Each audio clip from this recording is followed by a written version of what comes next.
Hello. Yeah. Good evening, everyone. So we will start shortly. So it's just about 5 to 10 minutes. Okay. So people can come.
So, good evening again. Welcome to the Network Automation Net DevOps with Ansible classes. So, my name is Imtiaz Rahman, and I'm from Bangladesh. I work in a fastest growing fourth generation bank in Bangladesh. And my primary responsibility is to manage the infrastructure and security. So that's the quick introduction. And this is how I furnish my today's talks. So before going to the real Ansible part, I would like to talk about some common buzzword in today's IT world, like DevOps, net DevOps, automation, why we use automation, what are the tools available for automations, and among all those tools, why I choose Ansible. And there are some Ansible introduction, like how you can run Ansible, or what are the structure and how it works. Then I would like to cover the Ansible language basics, how you can run the Ansible script, how you can write Ansible scripts, what are the options available inside that scripts, those sort of thing. Some security features, like by default, Ansible scripts are in plain text format. So if you want, you can encrypt those scripts. So add some security features. Finally, the way how you can run those scripts, Ansible scripts actually, playbooks, ad hoc commands, that sort of thing. And back in our country, we did some automation work in our environment. So I would like to share my experience with you in the form of case study, that's the SBAC case. And finally, there will be a hands-on configuration lab. So I will try to show you 3 labs in this session. So you don't need to do anything, just to see. So I will run all the commands and all those sort of things. So that's actually the today's agenda. Now, DevOps. I'm sure that many of us sitting in this room know this word DevOps or hear this word DevOps, right? Many of us know this word. But at first, when I came to know about this word DevOps, the first question came into my mind that what is DevOps? So I start searching internet, I talk with people, and I got different types of answers regarding DevOps, which actually make me confused. So I become more confused that what DevOps is.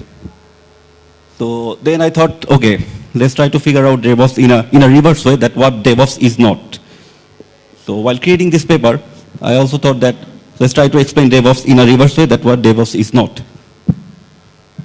First of all, it's not a hardware solution. So DevOps is not just a hardware. So if some hardware vendor came to you and told you that this is my DevOps box, install it, or just plug and play it, your DevOps will be up and running. That won't work because it's not the hardware only. So it's not hardware, right? It's not also the software also. So if some software vendor came to you and told you that this is my DevOps software, install it, your DevOps will be up and running, that won't also work. So the thing is, DevOps is not the software, it's not the hardware also. So what is DevOps actually? So after searching the net, after talking with people, I found this one that described DevOps actually more clear way. So it's actually integrate teams, developer or operator teams, operation teams for automating infrastructure, automating workflows. So basically it's actually, in my opinion, that is the concept. It's a concept, DevOps. So, and a good example of DevOps might be, in my opinion, of course, cloud technology. So I'm not sure how many of you are familiar with cloud like AWS cloud or OpenStack cloud, but inside a cloud, if you want to run an instance, you have to define so many things, right? The type of the instance, what are the space you need, the RAM you need, what types of network you will have, the security features. So think about it, that behind the scene, there are more teams are involving for running an instance, right? It's the system team, it's the network team, it's also the security teams. So both are involved in this running an instance. So it's a good example of DevOps because those teams are combinedly working. So before the cloud era, long ago, if you want to run a server, you have to go to the system team for the server resource, the network team. The server team will install the OS, then it will ask for the network team for the IP address, then the security team for the security features. So all these things can be done from the cloud. Now you can run anything from the cloud. Okay? So that's actually a good example of DevOps. So when you talk DevOps in a network point of view, so that is actually called net DevOps.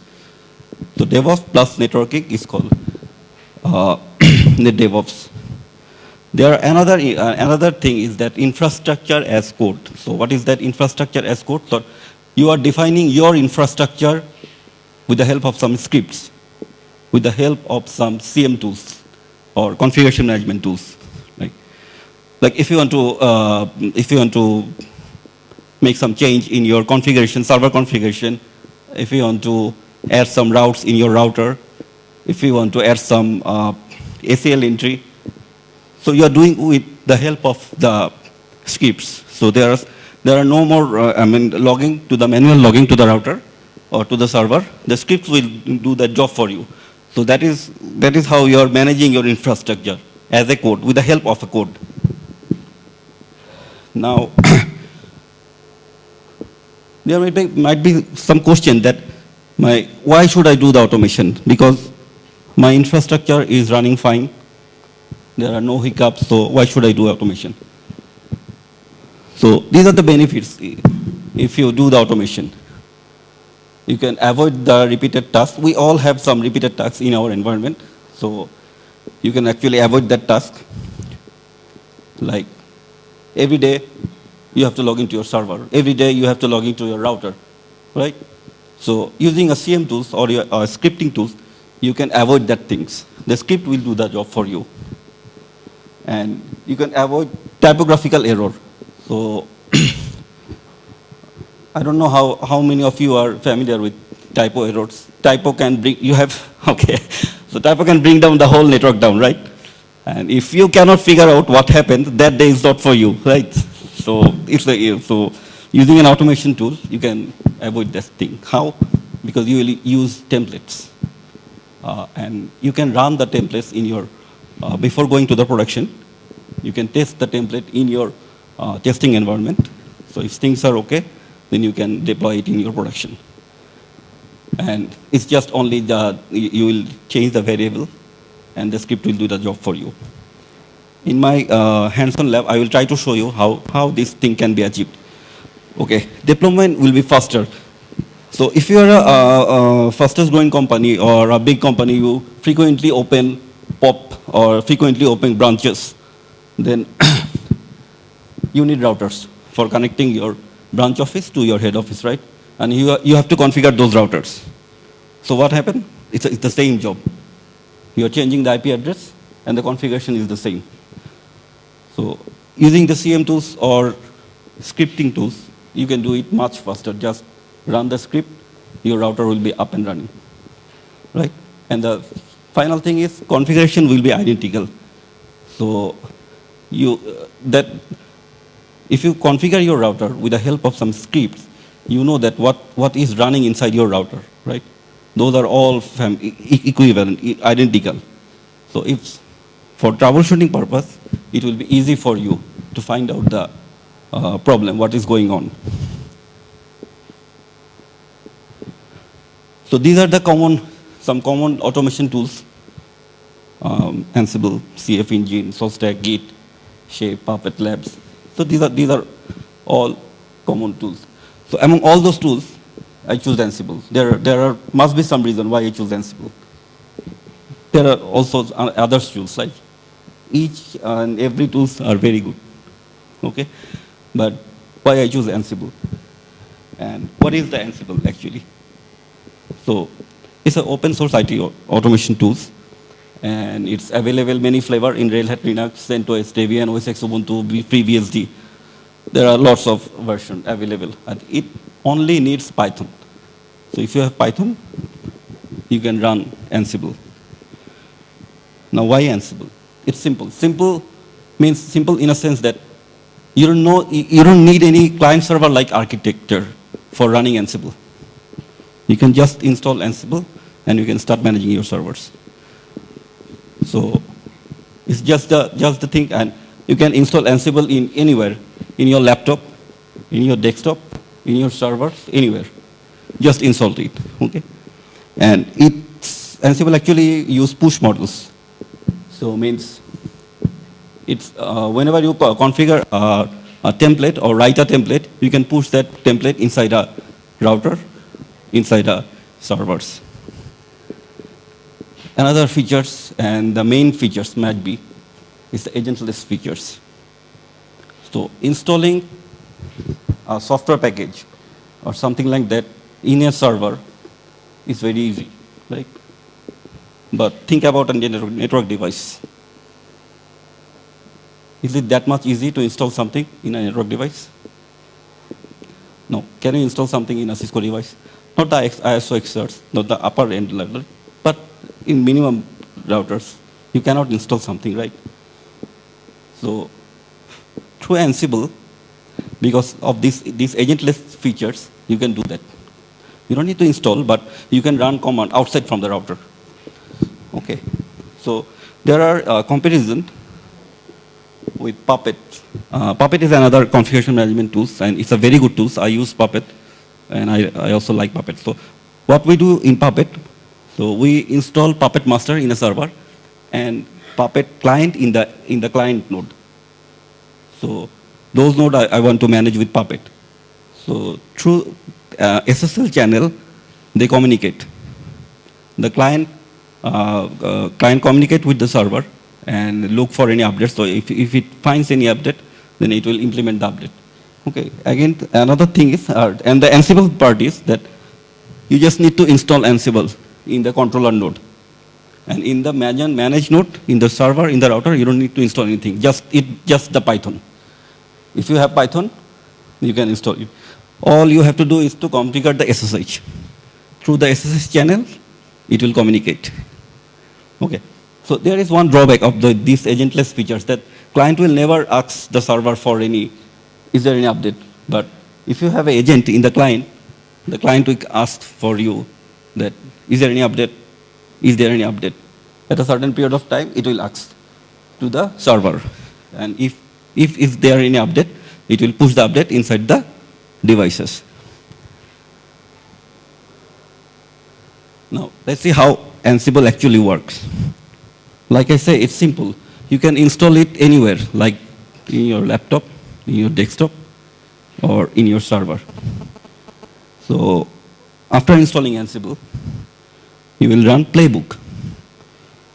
So what playbook is, I will cover it shortly, but it will take the module from your laptop or your desktop, and through SSH channel, it will run the module on the device.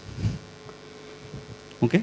Because it's only need Python. You have Python installed in your devices, so it can run. After running the module, it deletes the module from the device. So there are no trace. Okay? So it's run, it's run the module, get the result, delete the module, and send back the result to your laptop or your desktop, whatever it is. So it's that much simple. Just 5 steps. Okay, so now some Ansible terms. So now I would like to show you the playbook, roles, modules, the common term used in Ansible. But before going to the technical part, I would like to give an analogy, a real-life analogy, so that it will be easy for you to remember what are the things. So think about it in real-life situation. If we want to build a house, what we do first? Foundation. Before that, Filing? Exactly. We have a plan. Yeah. We have a plan. We have a master plan. So inside that master plan, we have small plan, right? Like we have plan for our living room, we have plan for our kitchen, right? So we have small plan. And altogether, we have a master plan, right? And how we will execute our plan? We have to do work. We have to build a wall. We have to color the doors, the floor, the ceilings. And how we will do that? With the help of some tools, right? So we have screwdrivers, we have straw, we have hammers, that sort of thing. So that's how we can build a house in a real life scenario, right?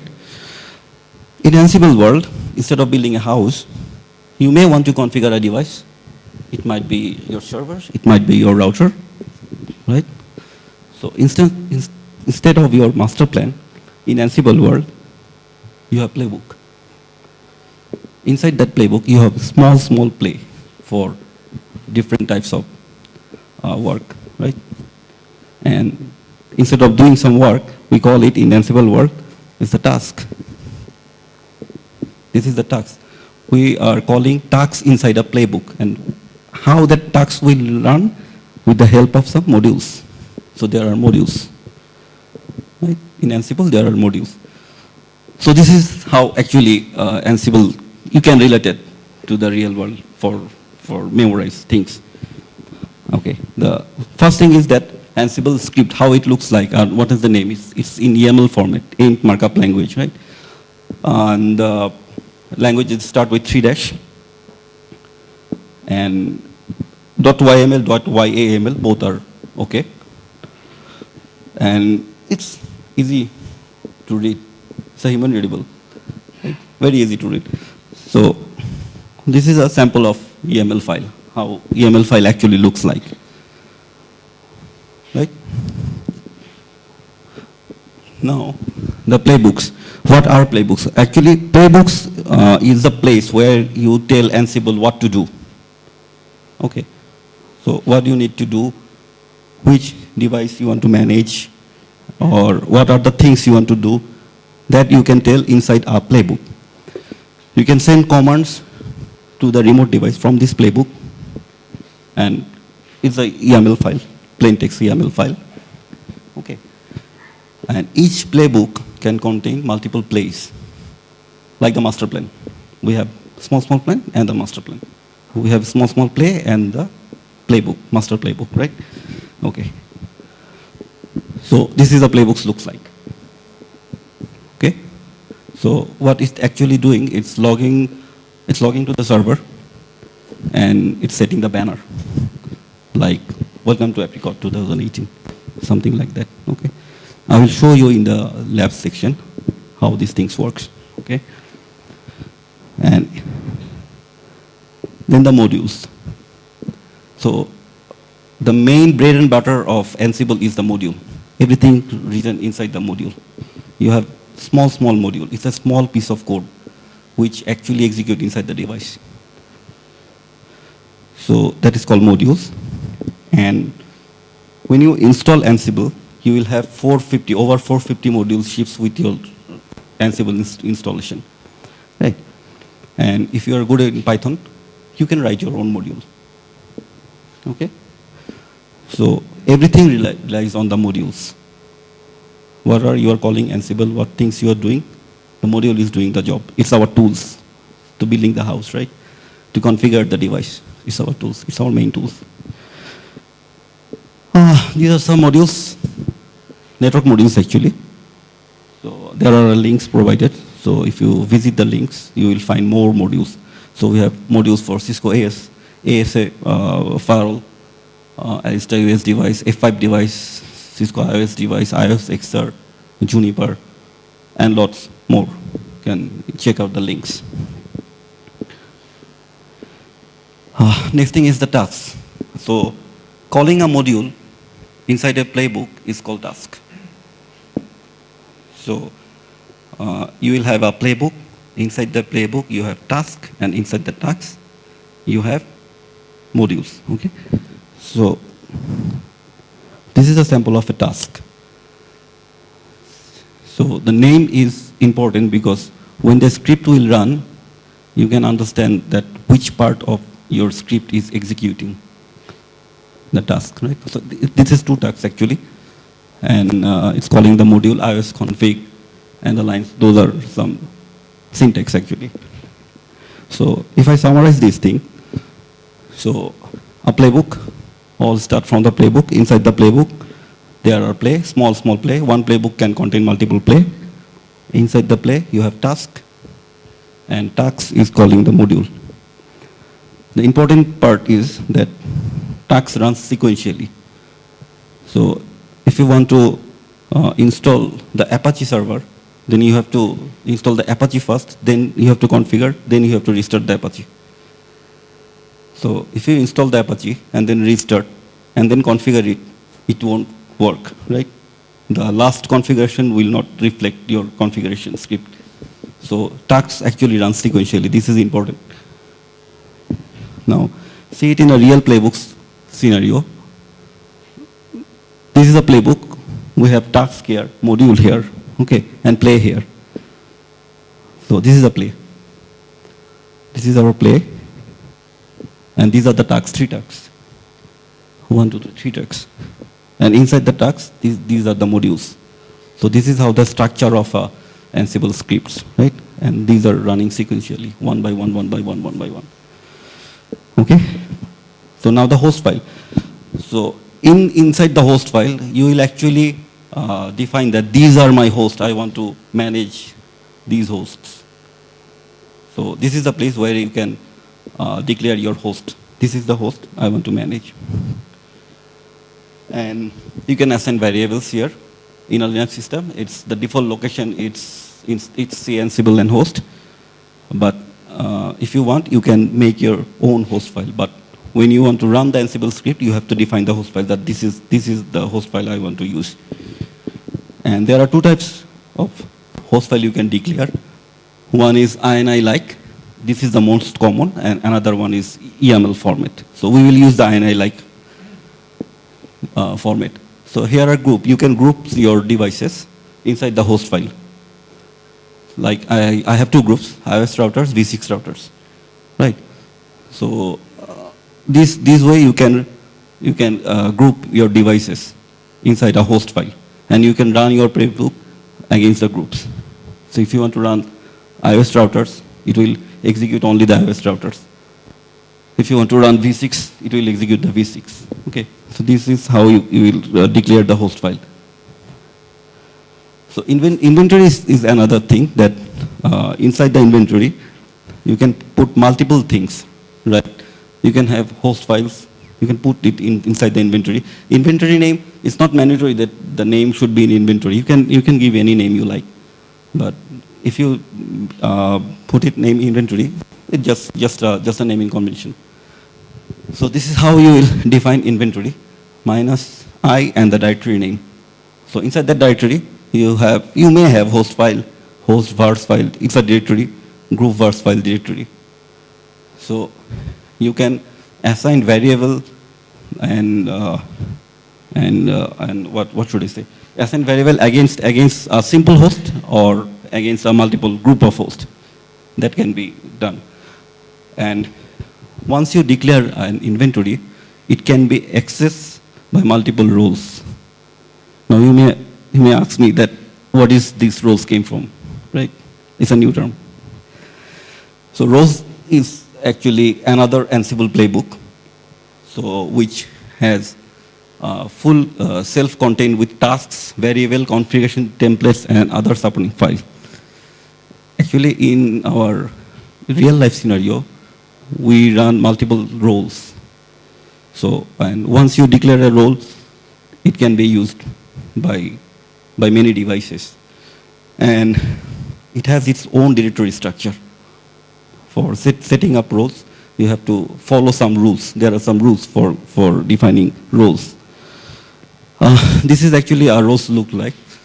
So I have a roles named router, and I have 3 directory there: tasks, templates, vars. And inside the tags and vars, you see there are main file. So if you create that file in main.yml, then when you run the Ansible script, Ansible will automatically pick the value from those scripts. And there are another scripts called templates. So I will come in shortly in template. So Jinja 2 is actually the template file. So it's template engine for the Ansible language. It has .j2 file format, and inside that template, you can do all your jobs, all your configuration. So, and that template can be used multiple times. You will just need to provide the variable value. You'll just change the variable, it will run, and it will provide different types of configuration using the templates. This is how a template looks like. So it has actually a for loop. Those who are not familiar with scripting language or programming language, it may find difficult initially, like for loop, if condition. Those are really programming like language, right? So it has a for loop. Inside that for loop, it has some condition, that if condition, if this is the interface, then assign that IP. If this is the interface, then assign that IP. And there are some route, static route. So this is what actually a template looks like. So whenever you, that item.static route 1, it might have one value, then you can change that value and run, it will produce different result for you, different configuration. Okay. Now, the Ansible language basic. So I will start from the variables. So what is variable? We know already that. What is variable? No? What is it? Yes, something that's not constant. It's a very silly question, right? So think about a variable just like it's like a box. So you have a box, you can put things inside the box, and when you need it, you can put out the things from the box. So that is actually a variable is. So you can declare variable in Ansible, but there are some rules that you can declare variable like this way or like this way. You cannot do these things. So it always should start with letters. You cannot start with from the number, or you cannot make any space inside a variable. Okay, so those are the rules for declaring variables. And this is how you can actually declare variable. So there are multiple ways. Okay, why there are multiple ways for declaring variables? Right? So is there any multiple ways in other language? Is there any? Like I write int a equals to 10. Is there another way? Let's say, for example, in C language. I'm not a C programmer, or I'm not a Java programmer. So can you declare anything in other way? I don't think so. It's just the plain integer a, right? Is that? But here, different way. Why? Because you can use it in different purpose. Okay? So you can use it from the templates. Yeah. Yeah. But here are some other things, like you can declare variables like the variable declaration, like the variable ISP1DC is the IP address, right? But there is a list, right? It's another way. And there is dictionary. There is also another way. Why? There are 3 types, right? So 3 ways of declaring variables. So it has a reason. I will show you what in the lab we will show. So this is the declaration actually, and this is how you will access the variable. This is the syntax actually. 2 curly braces and the variable, right? So if you want to loop anything or iterate anything, then you can access the variable with item. And in the dictionary, the item dot the variable name. So there are 3 declaration way, and you can access different way the variables. Okay. Okay. So the host var and group vars. Inside the group vars, directory, inventory. So you may have these types of file. So if you want to execute anything in all of your devices, in your infrastructure, you can put it in the group first. Just run it, it will take all the devices. Like IPv4 router, I want to put this configuration in my all IPv4 routers, right? Put it in the group first. But say for example, I have a router, south router, and I want to execute, or I want to push a configuration in my south router, right? So that's a host specific. So I will put my variable in that file, okay? So like I already told you, that host specific variable, if you want to manage your one host, that will be put in the host file. And if you want to manage in the group, that will be in the group file, right? So next thing is loops, right? So bit programming like language, right? Loops. So what are loops actually? So if you want to do a specific job in multiple times, you can use loop. But there is one thing that you have to mention a condition, that if this condition match, then you have to exit from the loop, or you want to stop the loop. Otherwise it will run, it will run, it will run. It will be a, non-stop job, right? So it will happen again. So there are lots of types of, these are the supporting loops available in Ansible. Standard nested, do until for, many loops, right? For many purpose. We will use loop, and loop will help you to execute your commands several times. You can push the value inside the loop, and it will provide you the result. So, but you can use loop in a templates. So it's bit advanced level, not in the ad hoc command from your command prompt. So if I already told you about roles, right? So, and how actually loops, you can declare loops and it works, that I will show now. So if you look at the vars file, at the below file, you will declare variable like this. It's a dictionary by declaration, right? So I have two interfaces. I have description, I have IP address, I have MAC address, right?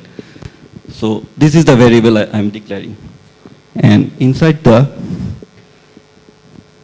template file, I made this template, right? So for I, and I is the operator, loop operator, and through I am accessing my variable. Like you can see that I.interface, I.disk, I.mask. See the relationship?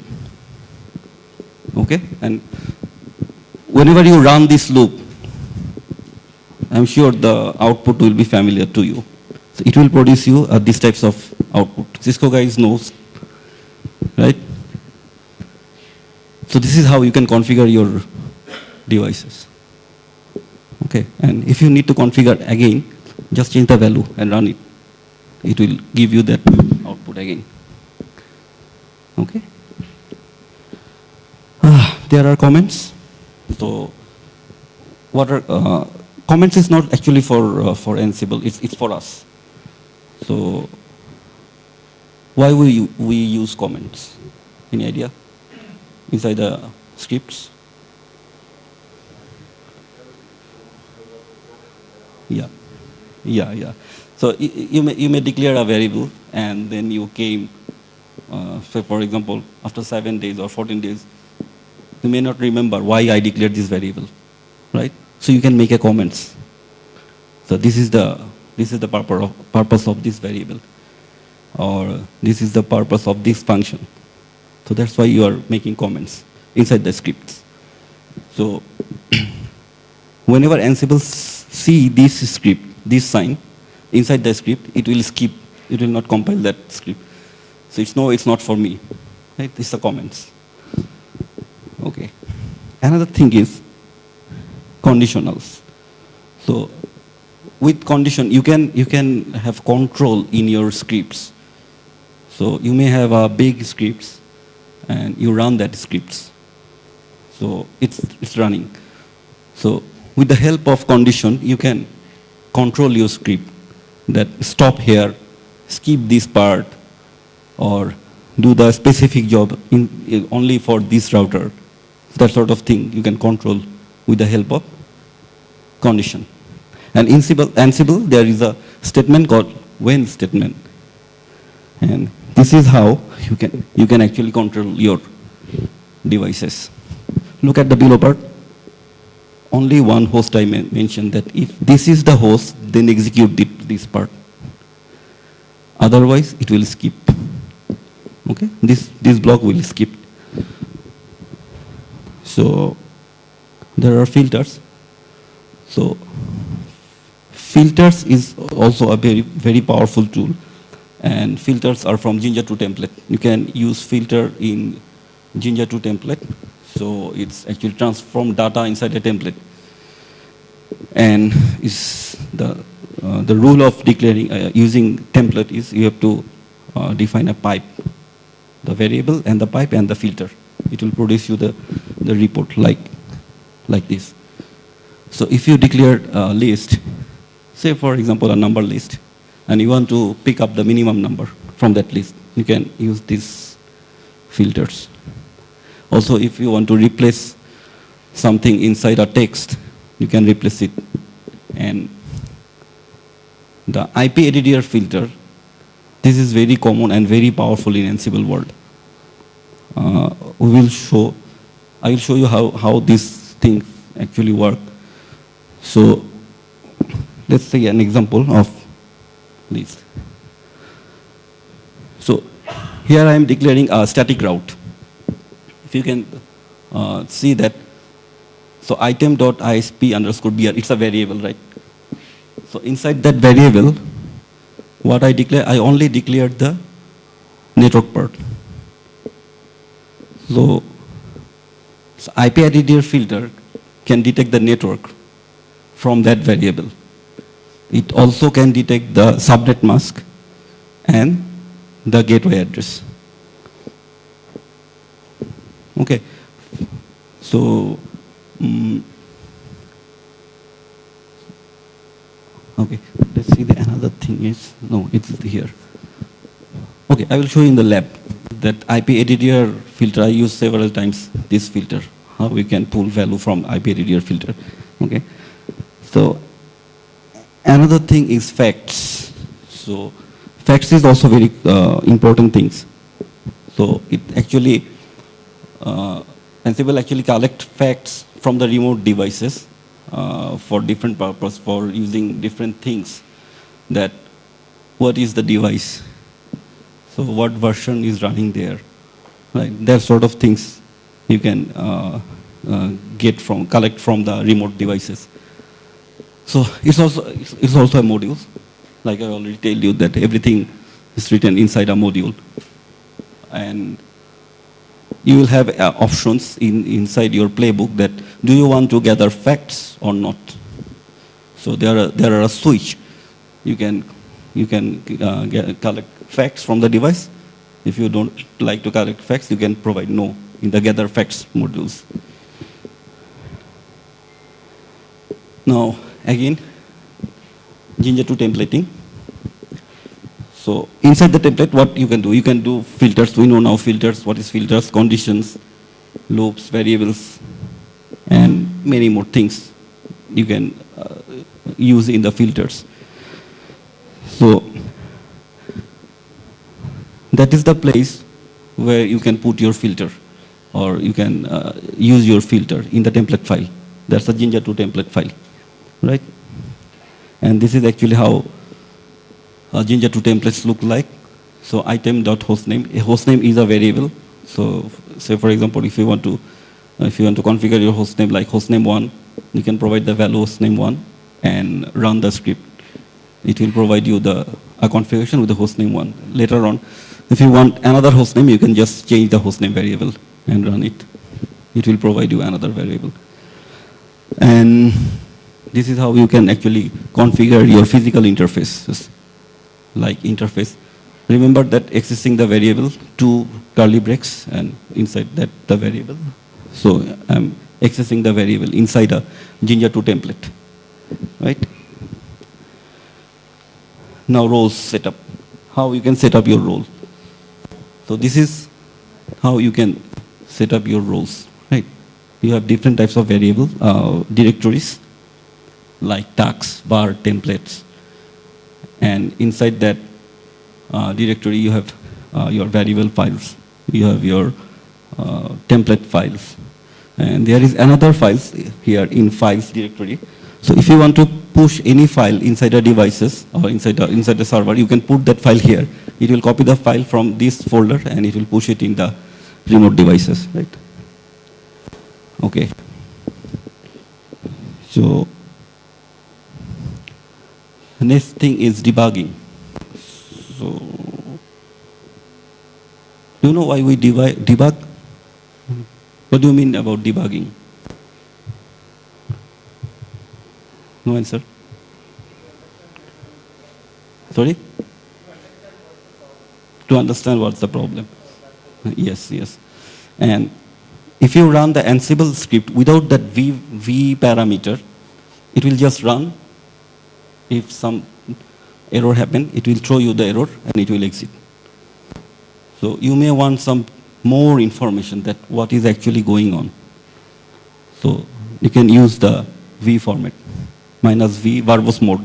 It's actually called verbose mode. It will produce you more output, line by line, line by line. So you will know that what is going on inside your scripts when you run the scripts. And error on undefined bars, there is another options in ansible.cfg file. If you declare that thing, that it will throw you error for undefined variables. If you define the variable, you have to assign the value. Or you cannot just use any variable without declaring, right? And fail is also another module. With fail module, you can think about it, fail module like printf commands, where you can put your customized message. So if these things happen, fail, and you are putting your customized message. Okay, so I think I'm going very fast, right? Okay. So by default, as I told you, that Ansible actually written in plain text file, plain text YAML file.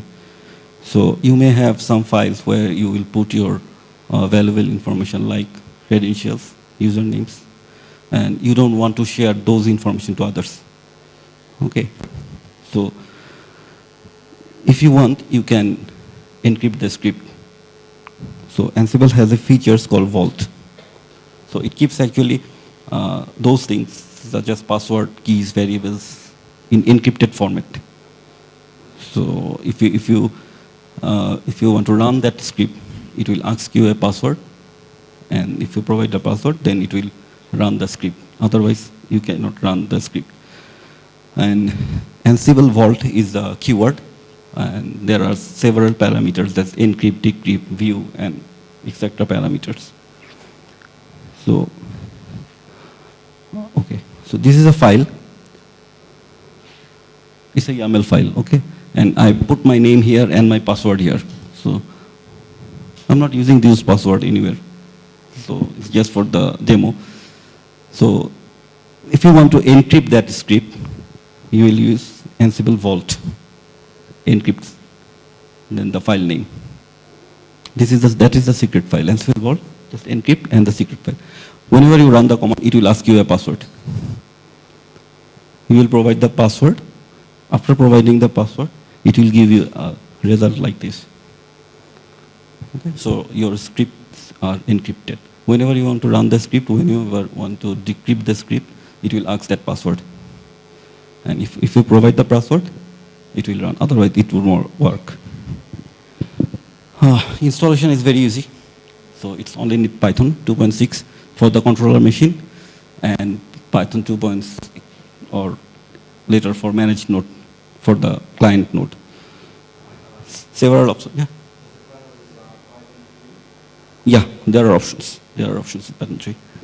But you have to configure it a bit differently. Okay. So these are the options. YAM, RPM, apt-get, merge, all are available here. If you want to more, there are links provided, so you can go to the links and see what's happening. Okay. So this is how you can run Ansible. So directly from your command prompt, Ansible and the inventory, and the M is for module. You will call the module. And another thing with the help of playbook, Ansible playbook. And Tower is the commercial version of Ansible. So if you want to invest money, you can use Tower. But Tower have many features. You can schedule your job. You can schedule your team. That sort of thing you can do from the Tower. Ansible recently released another product, which I didn't mention here, that is called AWX project. So that's actually the source code of Tower. If you want to know what's written inside the Tower, AWX project is the source code of Ansible Tower. So they release it, and they make it freely open to everyone. And you have an option to give the feedback to the Ansible Tower team that these are the bugs, these are the things. So they will collect the bug, and it will produce the Ansible Tower in the next version, like Red Hat and Fedora project. That sort of thing they are doing. So I didn't mention the Tower because Ansible didn't recommend to install the AWX project in the live environment. So if you want to install, you can install it in your test environment, and you can run.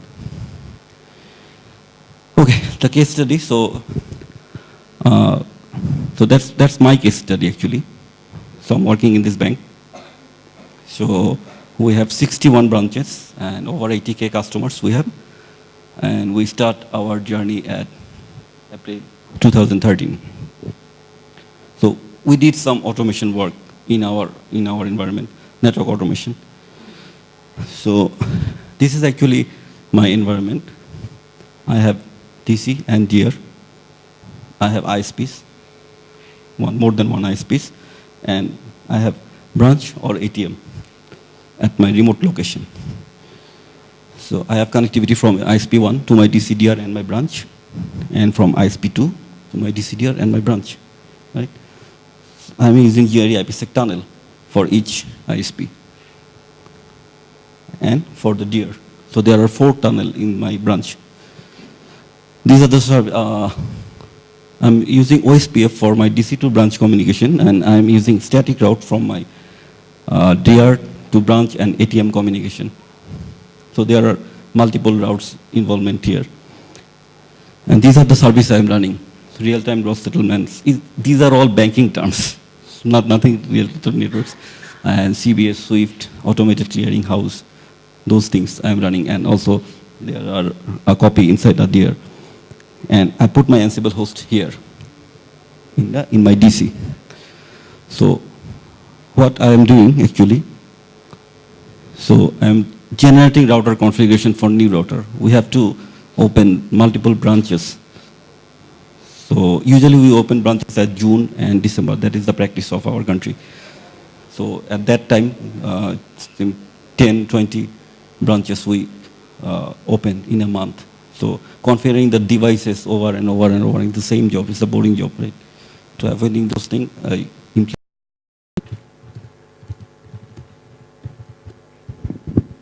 So I have a very simple file, and inside that file I have this is the test file. I want to push this file in all of my servers. How I will do that?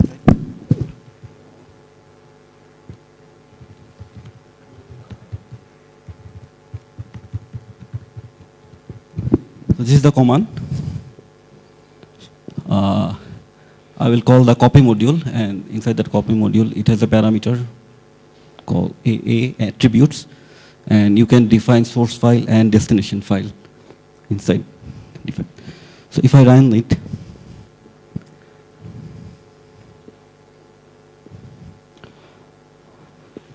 okay, so it's already a success.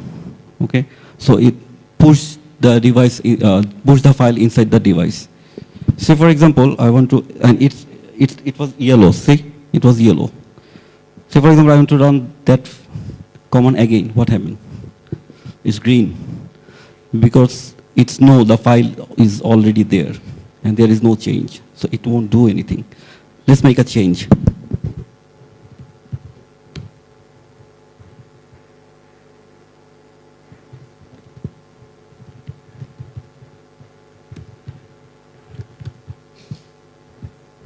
So I just add a new line inside the file, right? So it was just, this is a test file first, and now I add a new line. And let's run the file again. See? It's again pushing the file because it's find the difference.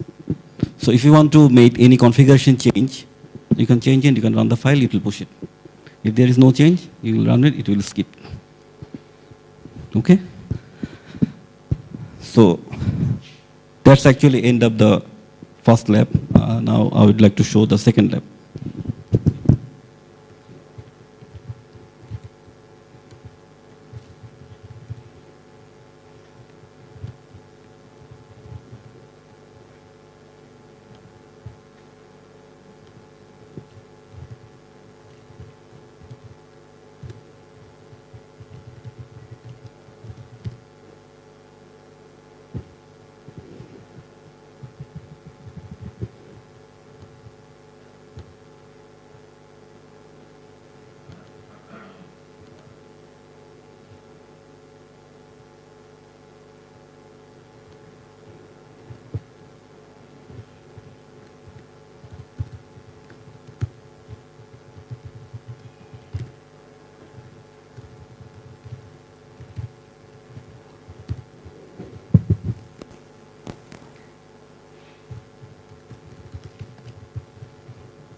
This is the lab scenario. So what I will do, I will configure these three routers, east, south, and the west. These three routers. It's only SSH is configured and user is created in this lab, in these routers. So what I want to configure, I'm showing you that.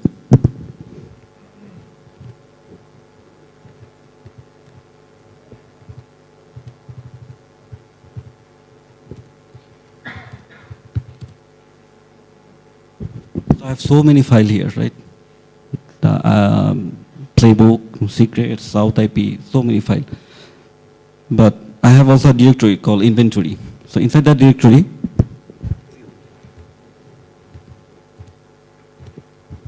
so this is another host file. So I have these three routers, and I'm defining it here. Then I want to manage these three routers. Okay.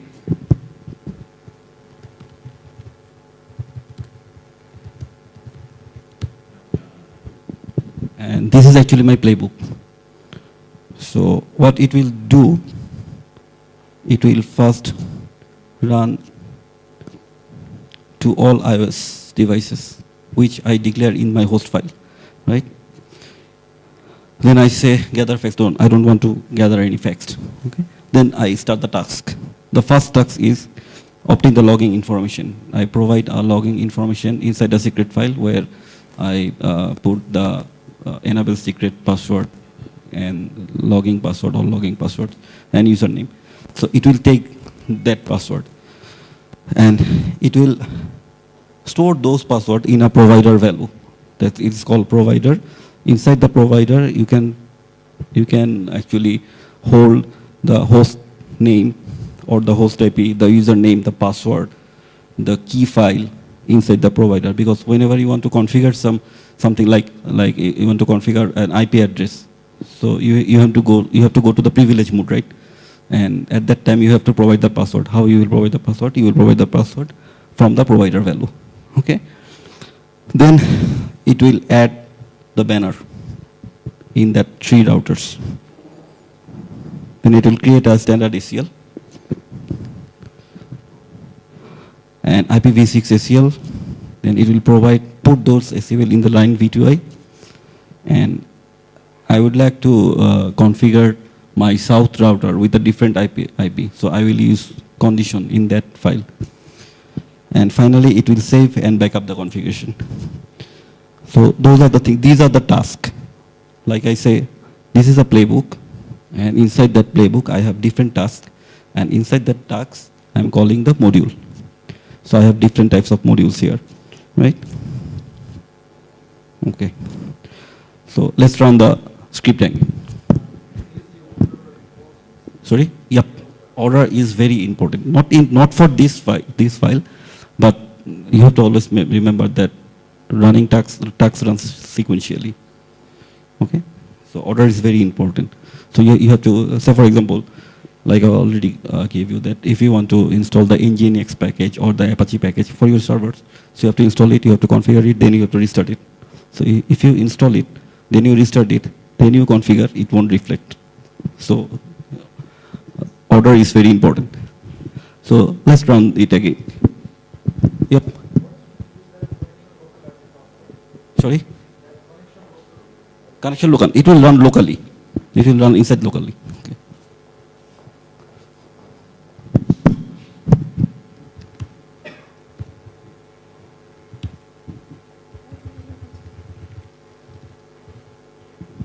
Okay. This is how you can run an Ansible playbook. So earlier I showed you how you can run Ansible, just ad hoc command from your command line, straight from your command line. And this is now you are using playbook, bit advanced level.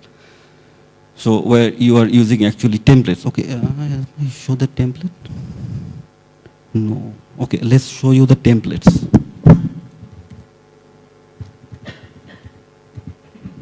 So this is a template, a simple template. Okay, or no, it's not a template. It's actually, I'm using the when condition here, right? Like I told you that you can control your script. So when the script will run, it will only execute this part to this host only. So let's run the script.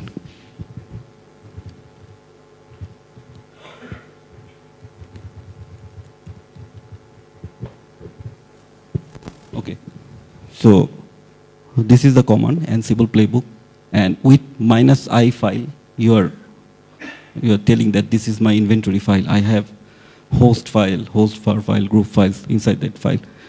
And this is my playbook. Playbook.yaml, the name is not mandatory. You can give any name you like. So let's run it. Okay, so it's first obtain the logging information, and it stored the information inside the provider value. Then it's adding the banner, all three routers. Then create the standard ACL list and the IPv6. And it's set the IPv6 to line V2I. See here, it's skipping the east and west router, and it will only configure the south router. See? So this is the control. You can control your script with the when statement. And finally, it will save your configuration. Okay, let's see.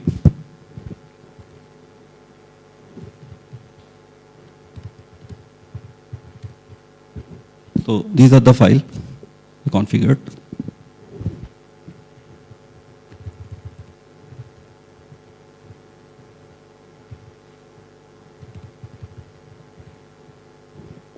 And this is the configuration.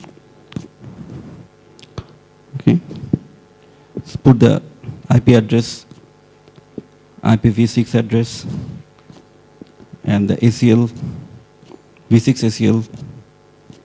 Okay, and put the banner, and also assign the ACL in the line video interface. So this is how you can run Ansible playbook and control your devices. Okay. This is the end of the second lab. Now I would like to show you the third lab where you can set up the roles and how roles actually looks like.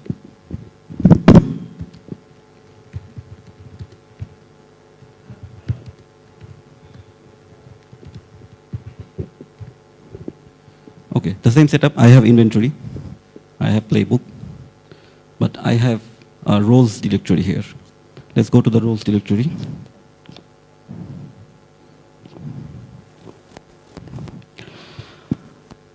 See what I have inside the roles directory. I have multiple templates. Right? I have templates for ACL. I have templates for hostname, I have templates for line v2, I have templates for OSPF routes. Inside the var directory, I have main.yml file. So,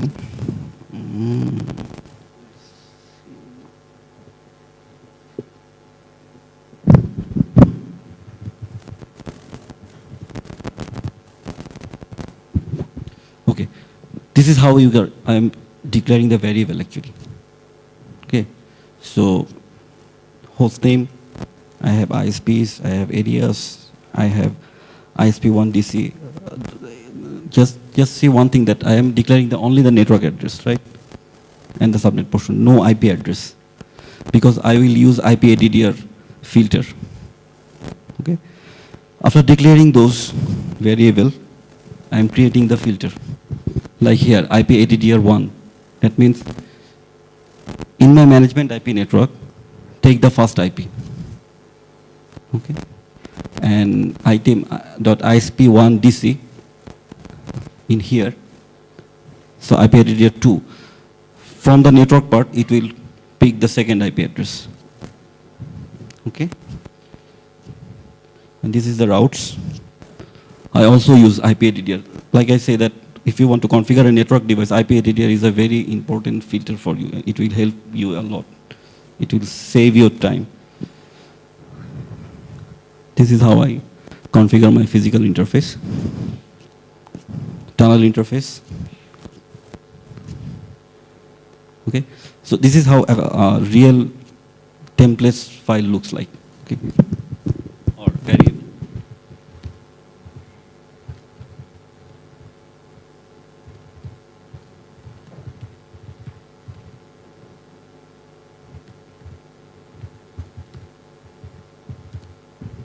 Now see the templates. So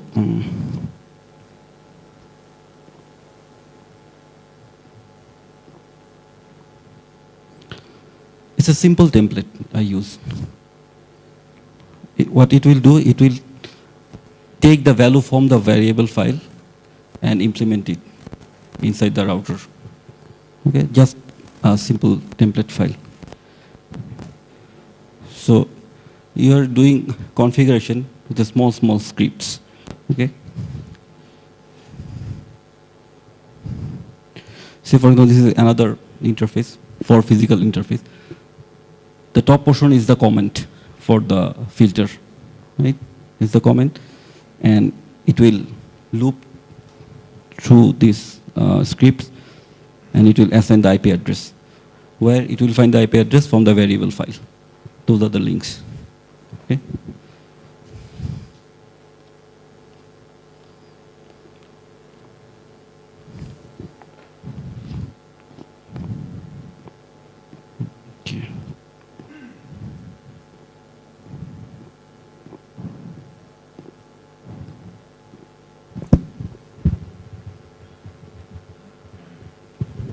This is my task. Okay, so again, I'm using the logging information, and this is the template. You can provide the template. So if you want to configuring hostname, you are configuring your hostname, and you are providing your hostname template here. The provider means that you are supplying all the credential it needs for the enable secret and others credential. Authorized mean, yes, you are authorized to do this, or you are authorized to go into the privilege access mode, right? And this is another thing, that it will iterate the variable file with this. Okay, it will pick the value from that file. Okay. Same in here, tunnel interface. So this is actually how a task file looks like. When you call tasks inside a roles, this is how you can call the task.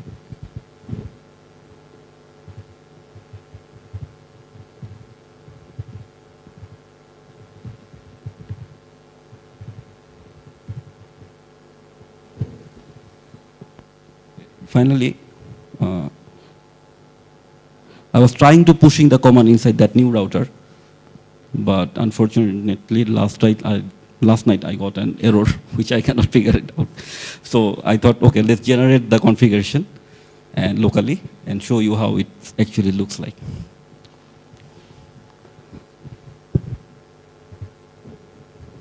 The same command. But you are running this command against our roles. You have roles here. Okay?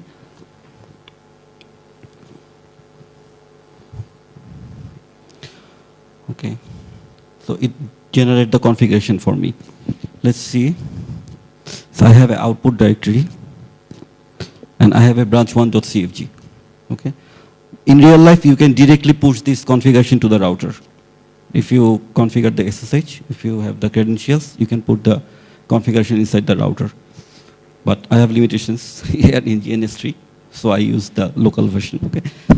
Now let's change this configuration and produce another output.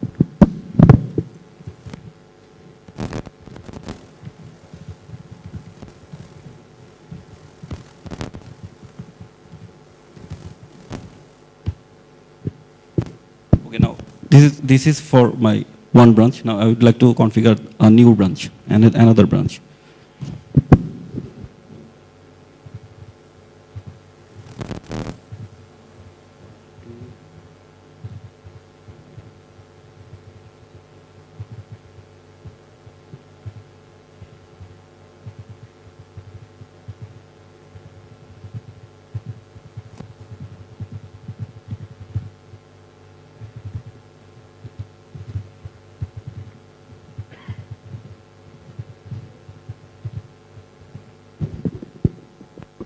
What I did, I just changed the value in my variable file.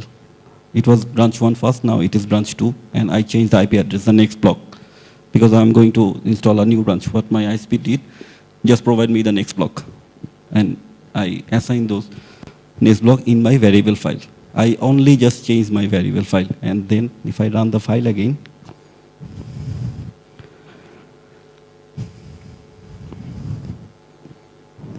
okay.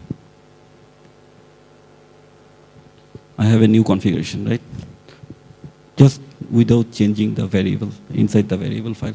You don't need to log into the router. You don't need to do anything. You don't need to configure the IP address manually. Just change the variable file.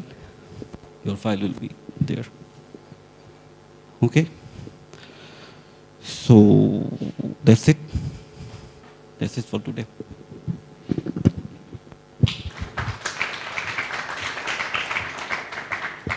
If you have any question, you can ask.